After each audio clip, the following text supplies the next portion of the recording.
అస్మద్గురుభ్యో నమ. శ్రీమతే రామానుజాయ నమ. ఈరోజు మంచి మాటగా స్త్రీలు ధరించే గాజుల యొక్క విశిష్టతను, వాటి యొక్క ఉపయోగములను తెలుసుకుందాము. ధనవంతులు రెండు చేతుల నిండా ఎన్ని బంగారు గాజులు వేసుకున్నా ఒక్కొక్క చేతికి కనీసం రెండేసి మట్టి గాజులు వేసుకోవాలని శాస్త్రం చెబుతుంది.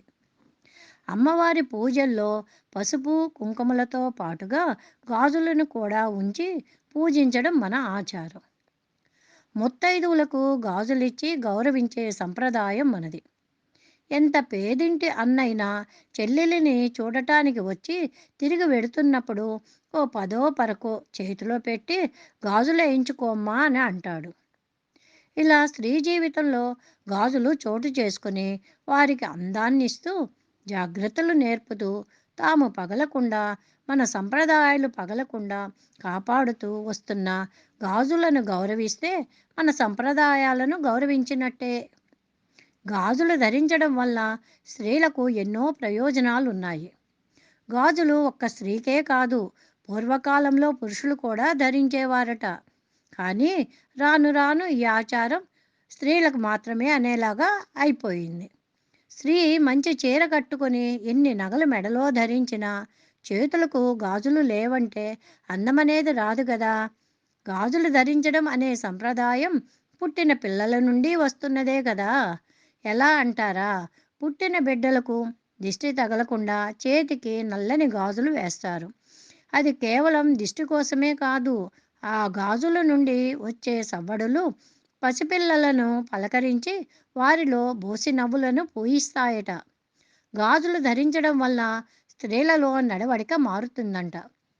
ఎలా అంటే, గాజులు ఎంత సున్నితంగా ఉంటాయో గాజులు ధరించిన స్త్రీ అవి పగలకుండా సున్నితంగా నడుస్తుంది. అలాంటి నడక వలన నడవడిక మారుతుందంట. అంతేకాదు, జీవితం చాలా సున్నితమైనది. జాగ్రత్తగా పదిలంగా చూసుకోకపోతే గాజు పగిలితే ఎలా అతకదో అలానే జీవితం కూడా సక్రమంగా ఉండదు అని అర్థమట. చేతి నిండా గాజులు వేసుకొని తిరుగుతుంటే ఇంట్లో సాక్షాత్తు శ్రీ మహాలక్ష్మి ఇంట్లో తిరుగుతుందంట అని ఇదివరకు పెద్దవాళ్ళు అనేవాళ్ళు. గాజులు అందంతో పాటుగా స్త్రీ సౌభాగ్యం ప్రతిబింబిస్తుంది.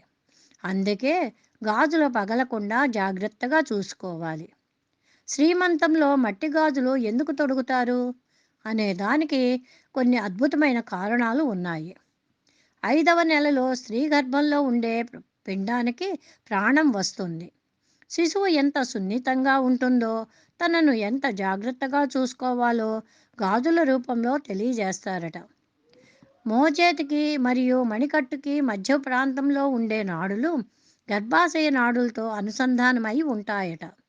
స్వల్ప ఒత్తిడి గాజుల ద్వారా కలుగజేయడం వలన గర్భాశయంలోని నాడులు కూడా అందుకు అనుగుణంగా ఉత్తేజితమయ్యి గర్భంలోని కండరాలు సరిగా పనిచేసేదానికి దోహదపడతాయట. అంతేకాదు, గాజులు ధరించిన చేతులు గర్భానికి దగ్గరగా ఉంటాయి కనుక గర్భంలో ఉండే శిశువుకు గాజులు సవ్వడి స్పష్టంగా వినపడి శిశువుడికి వినికిడి శక్తి పెరిగేందుకు సహాయపడతాయి. ఇన్ని ఉపయోగాలు ఉన్న, ఇంత విశిష్టత ఉన్న ఈ గాజులను మనమందరము కూడా ధరిద్దామా? సర్వం కృష్ణ అర్పణమస్తు. శ్రీమతే రామానుజాయ నమః. జై శ్రీమన్నారాయణ.